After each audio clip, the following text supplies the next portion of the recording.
ይህ ጌዲዮ ቴሌቪዥን የመዝናኛው ፕሮግራም ነው። ሰላም ጤና ይስጥልን የተወደዳችሁ አድማጮቻችን እንደምን ከርማችኋል? ባለፈው ሳምንት በነበረን የክፍል 1 ፕሮግራም ላይ ስለ ፕሬዝዳንት ፑቲን አንስተን ነበር።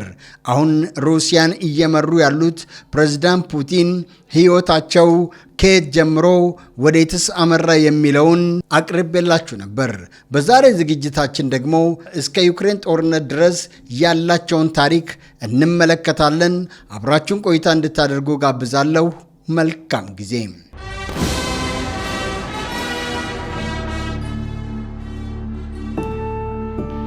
ፑቲን ሩሲያን በታንክና በጀት ብቻ ሳይሆን በማይታይ የዲጂታል ጦርነት መገንባት ጀመሩ። በሞስኮ ምስጢራዊ ቢሮዎች ውስጥ ተቀምጠው የሳይበር ጠላፊዎች ወይም ሃከርስ የምዕራባውያንን የዲሞክራሲ ምሰሶዎች መነቅነቅ ጀመሩ።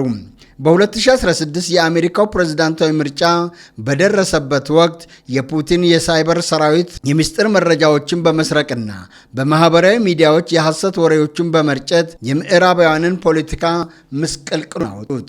ፑቲን በቤተ መንግስቱ ሆነው እኛ እጃችን የለበትም እያለም በፈገግታ ቢክድም ዓለም ግን በፑቲን የማይታይ እጅ እየተናወጠች እንደሆነም ተረድቷል። ፑቲን ለጠላቶቹ ምንም አይነት ምሕረት የለውም። በሀገር ውስጥም ሆነ በውጭ ሀገር እሱን የተቃወሙት ሰዎች አንድ በአንድ መጥፋት ጀመሩ።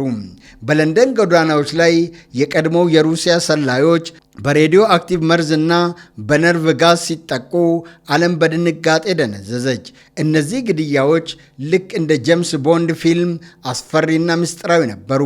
ፑቲን በዚህ እርምጃው ከእኔ ማምለጥ አትችሉም፣ በየትኛውም የዓለም ጥግ ብትሆኑ እጄ ይደርስባቸዋል የሚል አስፈሪ መልእክት ለተቃዋሚዎቹ አስተላለፈ።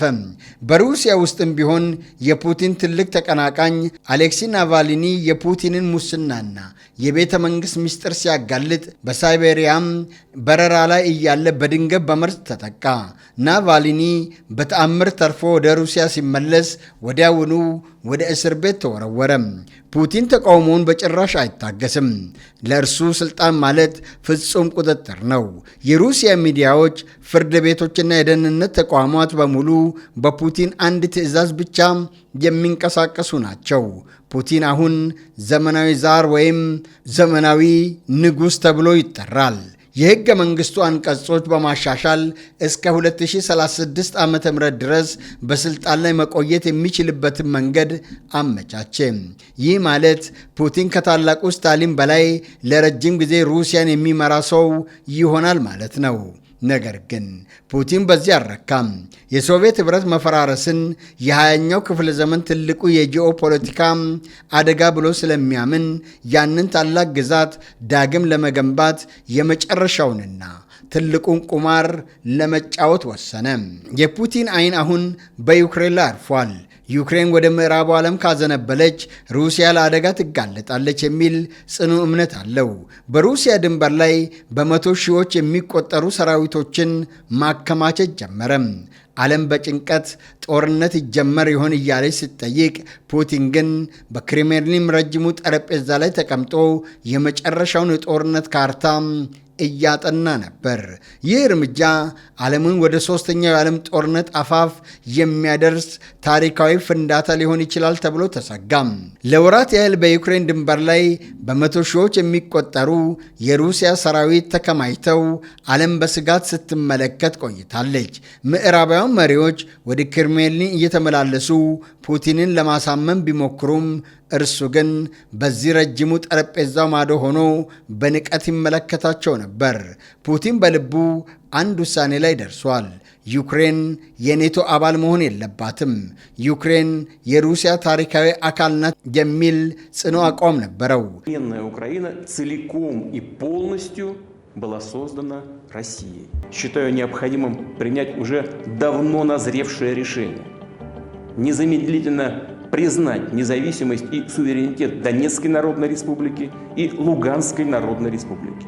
የካቲት 24 ቀን 2022 ረፋዱ ላይ ፑቲን በቴሌቪዥን ቀርቦ ልዩ ወታደራዊ ዘመቻ መጀመሩን አወጀ። በዛው ቅጽበት የሩሲያ ሚሳኤሎች የዩክሬንን ሰማይ ሰነጠቁ። ታንኮች ከ3 አቅጣጫዎች ድንበር ጥሰው ገቡ። ፑቲን ያቀደው የመብረቅ ጦርነት ነበር። በ3 ቀናት ውስጥ ዋና ከተማዋን ኪየቭን ተቆጣጥሮ የዘለንስኪን መንግስት ገልብጦ የራሱን አሻንጉሊት መሪ ለመሾም ተዘጋጅቶ ነበር። በሞስኮ የሚገኙት የፑቲን የጦር ጀነራሎች ድሉ ቅርብ ነው ብለው ሪፖርት ያደርጉለት ነበር። ፑቲን አሁን የድሮዋን ታላቋን ሩሲያ ዳግም ለመገንባት ጥቂት እርምጃዎች ብቻ የቀሩት መሰለው። ነገር ግን ፑቲን ያልጠበቀው ነገር ተከሰተ። የዩክሬን ሕዝብና ጦር ለሀገራችን እንሞታለን ብለው በቆራጥነት ተነሱ።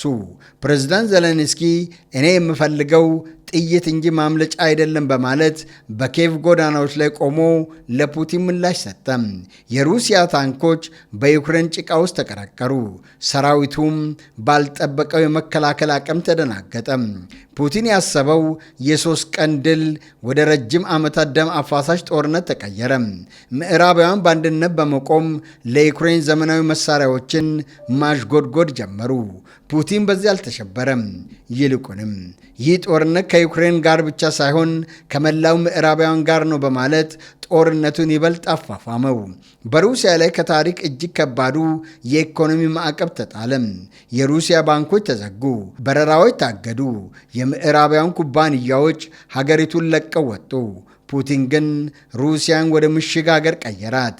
የሀገር ውስጥ ተቃዋሚዎቹን ከሃዲዎች ብሎ በማሰርና ሚዲያዎችን በመዝጋት የጦርነቱን ትረካ ፍጹም በሆነ ቁጥጥር ስር አደረገው።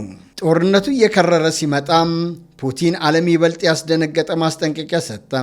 የሩሲያ ሕልውና የሚጋፋ ማንኛውም ኃይል ካለ ያለንን ማንኛውንም መሳሪያ ለመጠቀም ወደ ኋላ አንልም በማለት የኒውክሌር ጦርነት ጥላ አጠላ። ይህ የፑቲን ትልቁ ማስፈራሪያ ነበር። ዓለም አሁን በሁለተኛው የዓለም ጦርነት ማብቂያ ላይ ከነበረው ስጋት በከፋ ደረጃ ላይ ወደቀች። ፑቲን በክሬምሊን ውስጥ ሆኖ ዓለምን ወደ ገደል አፋፍ እየገፋት ነውም ተባለም። የዩክሬን ጦርነት ሩሲያን ከምዕራባውያን ኢኮኖሚና ፖለቲካ ሲያገላት ፑቲን ተሸናፊ ሆኖ አላረፈም። ይልቁንም ለዓመታት ሲያዘጋጀው የነበረውን ወደ ምስራቅ የመዞር ስልቱን በተግባር አዋለም። በቤጂንግ የክብር አቀባበል የተደረገለት ፑቲን ከቻይናው መሪ ዢ ጂንፒንግ ጋር ወሰን የሌለው ጓደኝነት መመስረታቸውን ለዓለም አወጁ። ይህ ጥምረት ለዋሽንግተን እና ለለንደን ትልቅ የራስ ምታት ሆነ። ምክንያቱም የሩሲያ ወታደራዊ ጉልበትና የቻይና ኢኮኖሚያዊ ግዝፈት በአንድ መስመር ላይ መቆማቸው ያበሰረው ትልቅ አደጋ ነበር። ፑቲን በምዕራባውያን ማዕቀብ ምክንያት የተዘጋበትን የዘይትና የጋዝ ገበያም ወደ ቻይናና ህንድ አዞረ። በቢሊዮን የሚቆጠር ዶላር የሚያወጡ የቧንቧ መስመሮች ወደ ምስራቅ ተዘረጉ። ፑቲን በክሬምሊን ሆኖ አሜሪካ የምትመራውን የዶላር የበላይነት ለመስበር ከብሪክስ አባል ሀገራት ጋር አዲስ የገንዘብ ስርዓት መፈለግ ጀመረ። ዓለም ከአንድ ጌታ ቁጥጥር መውጣት አለባት የሚለው የፑቲን የቆየ ጩኸት አሁን በቤጂንግ በኒው ዴሊ እና በፕሪቶሪያ ድጋፍ ማግኘት ጀመረ። ፑቲን አሁን የተገለለ መሪ ሳይሆን አዲሱን የዓለም ስርዓት የሚቀይስ የለውጥ አቀንቃኝ ሆኖ ቀረበ። የፑቲን የምስራቅ ጉዞ በንግድ ብቻ አልተገደበም። ወታደራዊ ትብብርም ወደማይገመት ደረጃ ደረሰ። የሩሲያና የቻይና የጦር መርከቦች በፓሲፊክ ውቅያኖስ ላይ በጋራ ሲያቅራሩ የሰሜን ኮሪያው መሪ ኪም ጆንግ ኡን በታጠቀ ባቡራቸው ሩሲያ ገብተው ፑቲንን አገኙ። ይህ የአምባገነኖች ጥምረት እየተባለ በምዕራባውያን ቢጠራም ለፑቲን ግን ለዩክሬን ጦርነት የሚሆን በሚሊዮን የሚቆጠር ጥይትና ሚሳኤል የተገኘበት ትልቅ ስኬት ነበር። ፑቲን አሜሪካን በየአቅጣጫው የሚወጋ የምስራቅ ዘንግ መፍጠር ቻለ። በዚህ መሃል ፑቲን በሀገሩ ውስጥ ያለውን ኃይል ይበልጥ አጠናከረ። የሩሲያ ፋብሪካዎች በሙሉ ወደ ጦር መሳሪያ ማምረቻነት ተቀየሩ። የኢኮኖሚ ባለሙያዎች ሩሲያ ትወድቃለች ብለው ቢተነቢዩም ፑቲን ግን ሀገሪቱን ከጦርነቱ ጋር አብሮ የሚኖር የኢኮኖሚ ጥንካሬ ሰጣት። በሞስኮ ሱቆች ውስጥ የምዕራባውያን ዕቃዎች ቢጠፉም በቻይናና በቱርክ ምርቶች ተተኩ። ፑቲን ለሕዝቡ እኛ ራሳችንን የቻል ታላቅ ሕዝቦች ነን የሚለውን ትረካ በመስበክ የሩሲያ ብሔርተኝነትን ወደ ሰማይ ከፍ አደረገው። ፑቲን አሁን ለረጅም ጦርነት ዝግጁ ነው። የምዕራባውያን ድጋፍ ለዩክሬን ሲቀንስና በውስጣቸው መከፋፈል ሲፈጠር ፑቲን በክሬምሊን መስኮት በኩል ወደ ውጭ እያየ ጊዜው የእኔ ነው ብሎ ፈገግ ይላል። የእርሱ የቼዝ ጨዋታ አሁን የመጨረሻው ምዕራፍ ላይ ደርሷል። ሩሲያ በዩክሬን ድል ማድረጓ ብቻ ሳይሆን አሜሪካ በዓለም ላይ ያላትን የበላይነት እንድታጣ ማድረግ የፑቲን ትልቁ የታሪክ አሻራ ሊሆን ነው።